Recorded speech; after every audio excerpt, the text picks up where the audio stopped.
Everybody, today we're back building the TT-02T sand shaker chassis. And as you can see here, we're at step number 16. We're going to be working on the axle and uprights. So far, everything on the build on the chassis has been exactly the same for pretty much all TT-02s, from the propellers to the front and the damper stays and the motor mount. Everything's been pretty standard. But now when we get to step 16 of the TT-02T is when we start to deviate. As you can see here, we're going to be working on the uprights. Normally on a touring car TT-02, the uprights would be pointing this way, where the shorter ends on top and the longer ends on the bottom. This gives it a low center of gravity. But today on the TT-02T, we're going to be flipping those and getting more ground clearance and getting a higher center of gravity. And that's one of the ways they're going to be getting an extra lift ground clearance from this chassis. Step 16 is really straightforward. Just going to drop that bearing in there, or if you're using bushing, and we're going to take the wheel axle and just push that through. If you're using the bushing, by all means, go ahead and put some grease there. Like I said, I'm using a ball bearing. And one step we do have to notice is they call for you to cut out this part of the upright right here. And the only way I really found effectively to do it without messing up was to take a hobby knife and go ahead and score it a couple times. And then I took my flush cutter and just snapped it. And that gave me the cleanest cut without having to saw on it, or try to use an X-Acto knife to kind of carve at it for a while. Using the flush cutter just made quick work of it, and it turns out okay. So let's go ahead and put that axle through. Grab the other one. Put a second axle through. All right. Okay, for step 17, we're going to be bringing the chassis back. And first we need to find all the parts. So you're going to need 2 outdrives, 2 rubber O-rings, 4 these pins, and 2 these dog bones. And it does ask you to remove the little nubs at the end of the dog bones. So let's go ahead and get these ready. Only part you need to put grease on is the inside edge of these outdrives. So we're working on the rear, where the motor is, and we're just going to push that into the gearbox like that.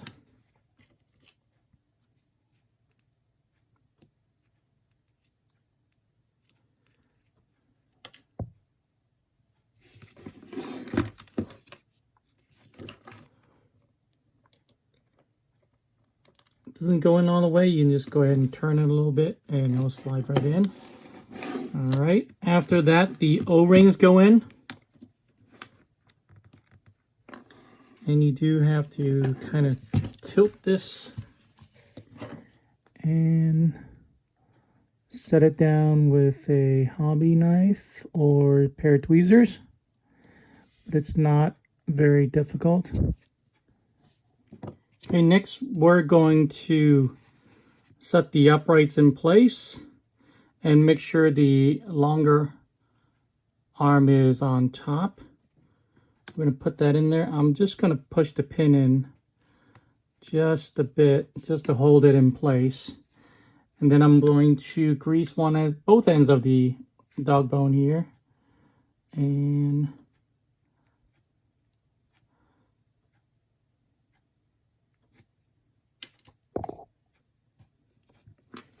drop that in there. And then You might have to turn the axle, but that's it. Let me go ahead and do the other side, then I'll go ahead and tighten all 4 screws. Again, the long end on top. Go ahead and push a pin through.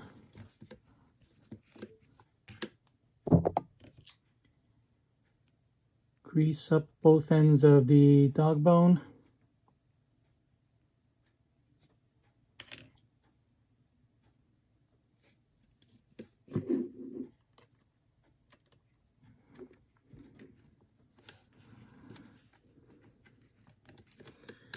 All right, and that's it.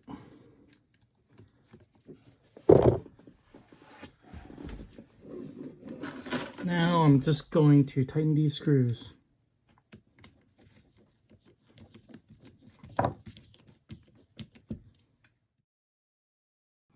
Next, we're going to be working on the front uprights. And front uprights takes one more step, and that is to put on these ball studs. And this side is this way, like so. And we're going to be putting the ball stud on the outside hole. And the best way to do this is to take this T-wrench that came in the same bag and just go ahead and turn it.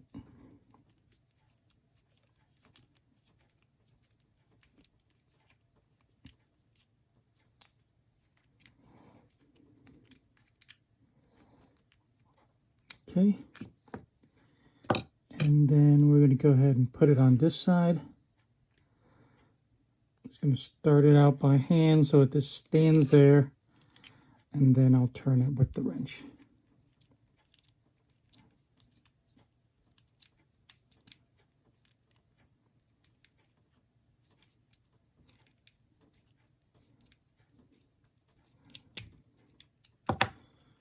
Okay, now we're going to do the same as we did in the rear.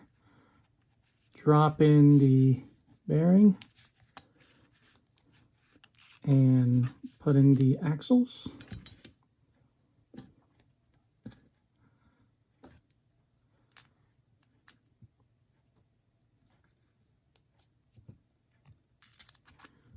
Okay, and they're ready. So that was step 18. Okay, the front uprights mount a little bit differently than the rear. We need to push these stems through the suspension balls top and bottom and then secure it both here and on the bottom. So we need to find 3 pieces to go along with it, and that's A6, which is this piece right here, A8, which is this piece right here, and also A10, which is just a plastic ring. And all 3 of them are in the gray tree. And go ahead and cut off the nub that on the end of the dog bone. Grease those up. And put that through the outdrive. Put that in there. If you have trouble lining it up, go ahead and lift up the chassis. When you lift up the chassis, the lower arm will drop and it'll give you more room. So before I put that in there, I need to go ahead and put this piece A8 there. And then like so, I have the A10 plastic ring with the top screw. And the screws are 4 in the same bag, and they have a hex head in case you wanted to use your T-wrench to tighten them, which is probably even a little bit harder.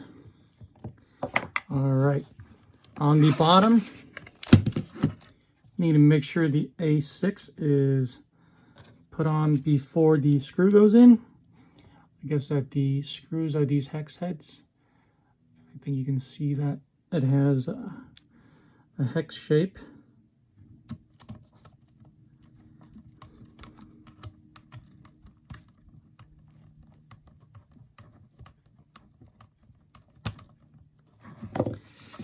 And it does say do not over tighten, make sure there's free movement, and I do. Obviously these are going to be the steering elements. Okay, looks good. Let's go ahead and move on to step 20. All right, here's another bit of difference between the TT-02T and the standard TT-02 chassis. The steering links are turnbuckles, whereas in standard TT-02, it is simply a plastic link. And what the turnbuckle allows you to do is to actually let you adjust the toe angle. When you shorten or lengthen this, it'll actually turn the wheels either in towards each other or out away from each other. And typically you want toe in, meaning you want the front of the tires to point towards each other, giving you a kind of a pigeon toe stance. All right, for the steering link, we need to build a link like this, where there's rod ends on both sides and they're adjustable. A normal turnbuckle would be one side is clockwise, one side is counterclockwise, but since this doesn't have the hex in the middle, I suspect these are going to be both clockwise, righty-tighties, and I'm just going to start them by hand.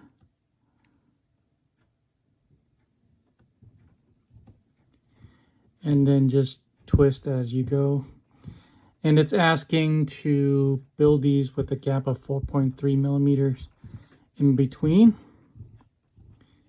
I'll do my best.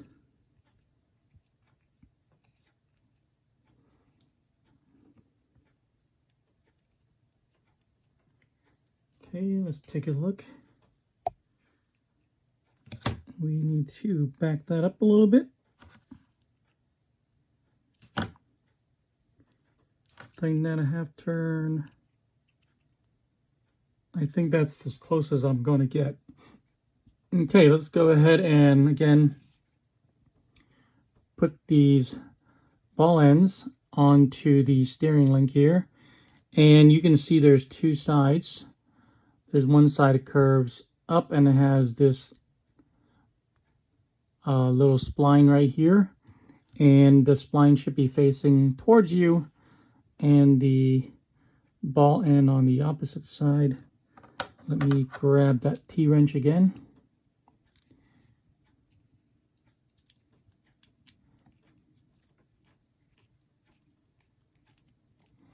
I have built these incorrectly in the past, so you kind of have to watch out and pay attention.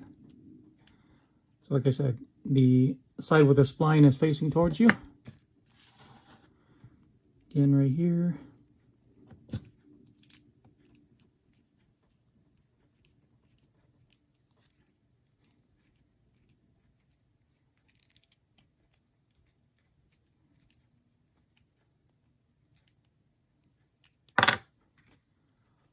Normally I can just pop these in,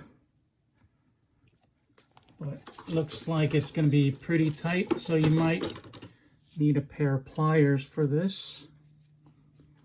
And actually there's a diagram that says you need to use a pair of pliers.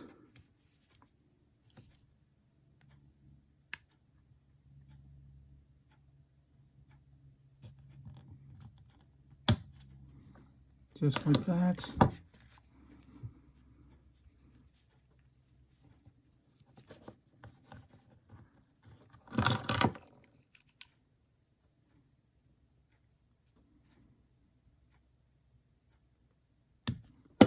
Okay, we're ready to put those into the chassis. Okay, the steering links go into the chassis with the step screws and also the washer underneath it. So I'm going to go ahead and place the washer there, put that through the center hole. It does ask you to grease the shoulder here.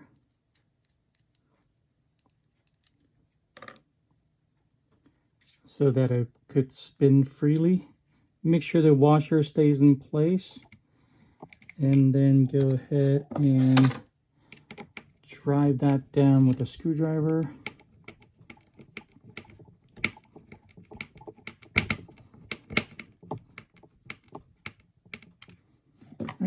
go ahead and do the other side. Place that washer.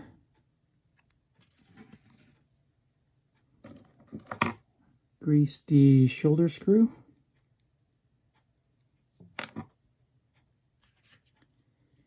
And drop that in.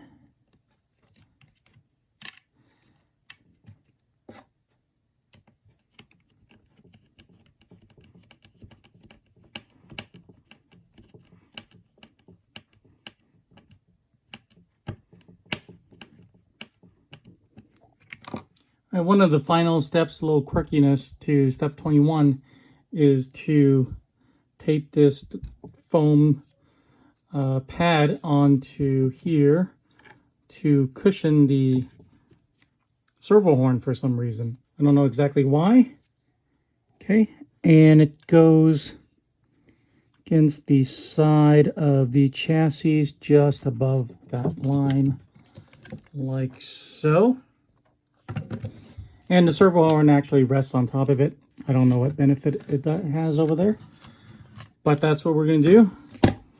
So we're done with steps all the way up to 21, and in the next video we're going to be working on the dampers. That's going to be a video by itself. There's a lot to talk about and a lot to show you, and how excited I am to see how long those are and if we can replace those in the future. And I want to compare them to how long the dampers are on the standard TT-02 as well. Like I said, it's starting to deviate from the standard TT-02, and I'm excited about that. So thanks for watching this step of the TT-02T sand shaker build. Hope you like it. Please drop a like, subscribe for more, and I'll see you guys in the next one.